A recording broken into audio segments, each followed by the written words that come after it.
For our final bonus episode, we're trying something different. Rather than bringing someone who doesn't know anything about Eurovision, we're bringing in someone who at this point is an expert on Eurovision. And in fact, an expert on all topics covered by Mysteries of the Euroverse, Kim Hale. That's quite a questionable introduction, but I'm...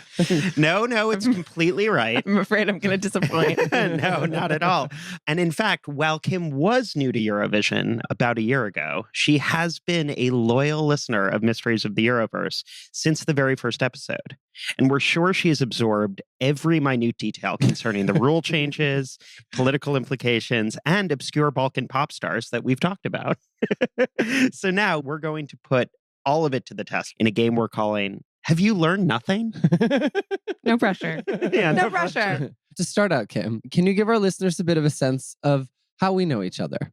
Magnus and I have worked together for the last decade as teaching artists. We teach musical theater. I met Charlie through the podcast. Yes. Really? At one point, you're like, I really need to meet Charlie. I feel like I really know him at this point because I've heard him talk so much. That is true. You're like, he has been monologuing in my ear for about 4 or 5 months at this point. Since the beginning of the podcast, that has changed. And you are now friends. And now we're friends. Yes. And now she does not want to listen to me anymore.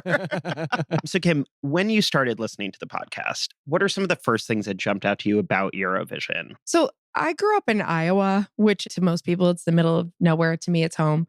I did not know about Eurovision other than it's this thing that Magnus talks about every year and gets really excited. And I'm just nod and smiling like, that's great. And then I started listening to the podcast as a loyal friend. And it was like opening the door to Narnia, but like a really weird, messed up version. But in a great and thrilling way. This is, I mean, this is actually, surprised I never asked you about this, but pre-podcast, with Magnus talking about Eurovision as much as he did, like, what did you have like an impression about it? Not a lot. I didn't understand the scope and the scale of how much this affected the rest of the world. Yeah. I think I've really humbled myself a lot through listening to the podcast. It's funny, we both found this podcast humbling. In very different ways, I assume. But I as an American, I try to be aware of what's going on in the world. Like, I try not to be very close-minded.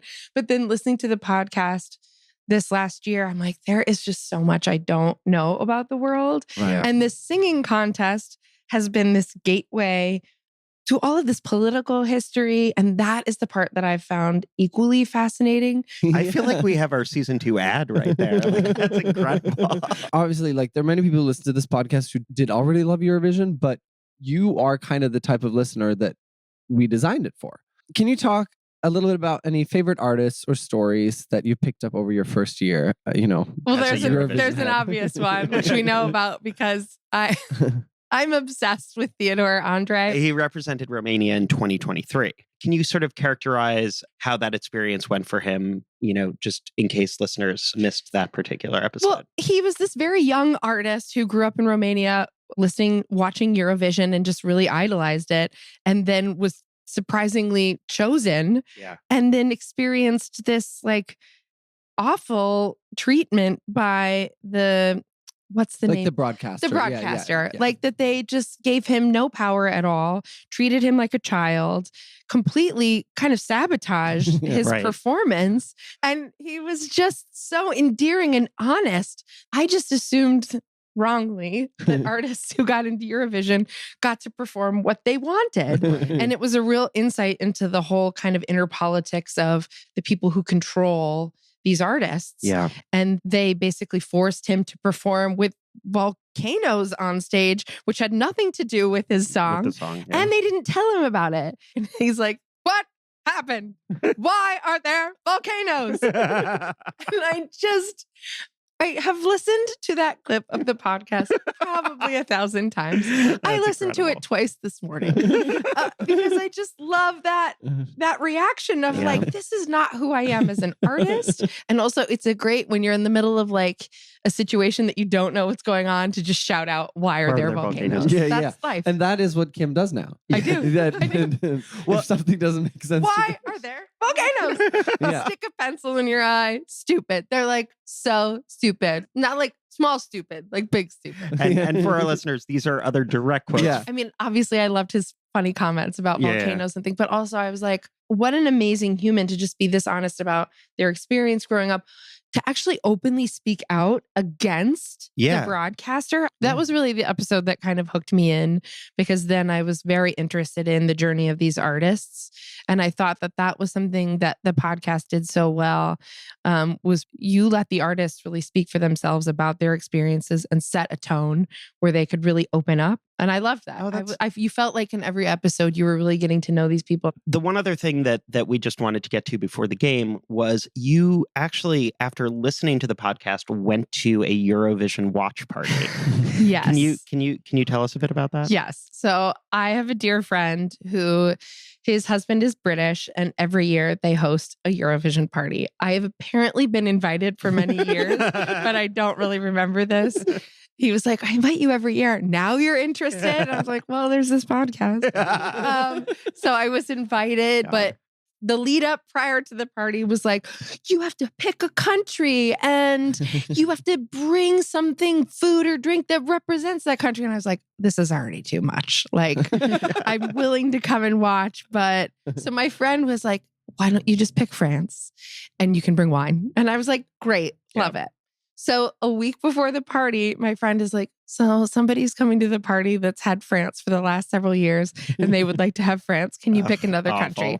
I was like, again, can I just go watch Eurovision? Yeah. But from the podcast, when I saw the list of countries that were available, I was like, I picked Luxembourg.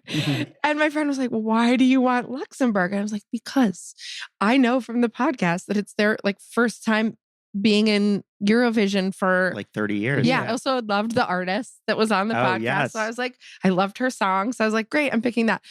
Have you ever tried to figure out getting something from Luxembourg? It is not easy. And I was like, I'm sure the chocolate, wine, whatever, impossible to find in the United States. I ended up having to make some dessert that kind of was like ice cream soup. It didn't work out great. But I tried.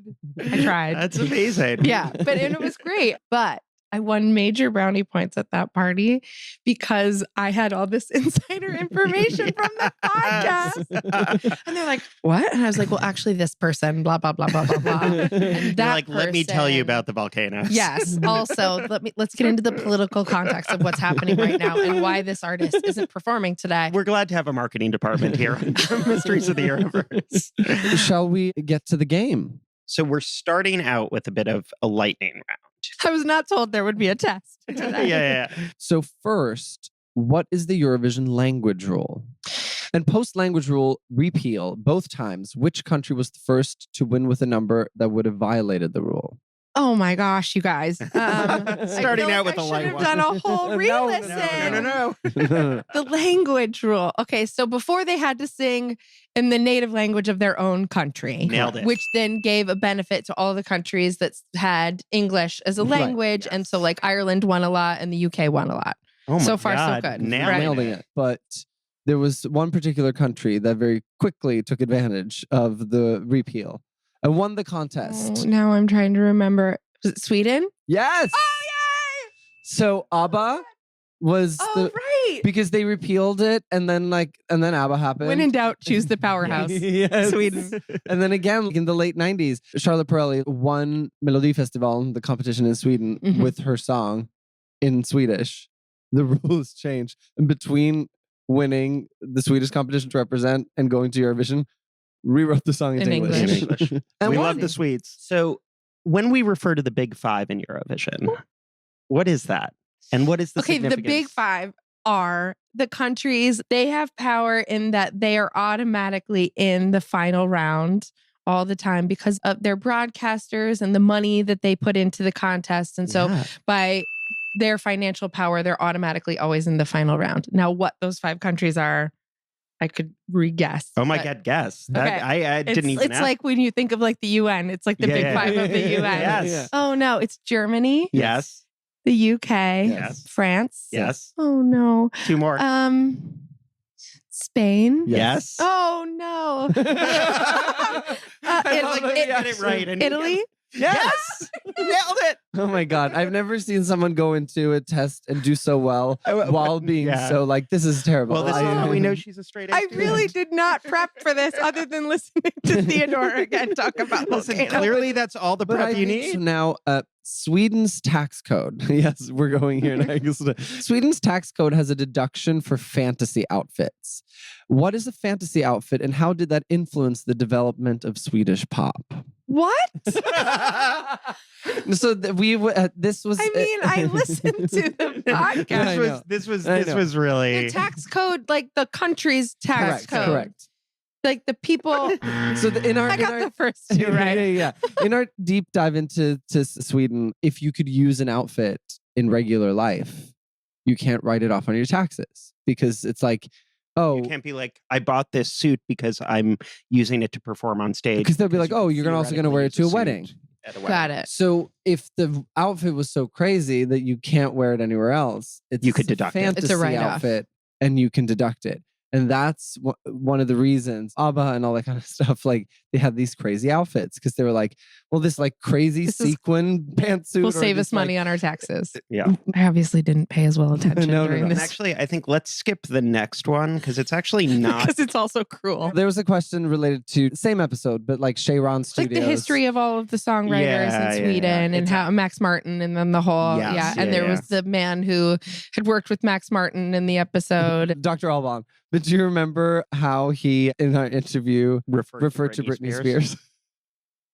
No, but I remember laughing a lot. Wait a minute. He was like, and there was that girl. And we were like, we looked confused for a moment. Britney Spears. And then we were like, yes. Britney Spears. Oh, that girl. Yes. That was a great interview, though. He was so... I mean, what a trip. So what are as many reasons as you can think of why Eurovision is gaining popularity in the US? Social media. Yes. TikTok. Yes. The ability to go viral as an artist absolutely is really YouTube. You have access to the rest of the world in a way that I didn't have growing up and most people. Yeah, it's like you don't have to watch the full 4-hour broadcast in order to find these songs. Everybody is consuming content in snippets. Yeah. So these artists can put themselves out there, right? It's like Theodore's talking about the music video. All these artists release videos to get the song out before the contest, which I also found fascinating. The way that the songs are like promoted in the lead up instead of like unveiled at the contest. Yeah. That was surprising to me. It is very much like when people talk about award season and you know that they're like, you can't win an Oscar without a campaign. Right. So I think, are we ready for Kim to watch her first song? Yeah. Let's watch this is song number 1. Okay.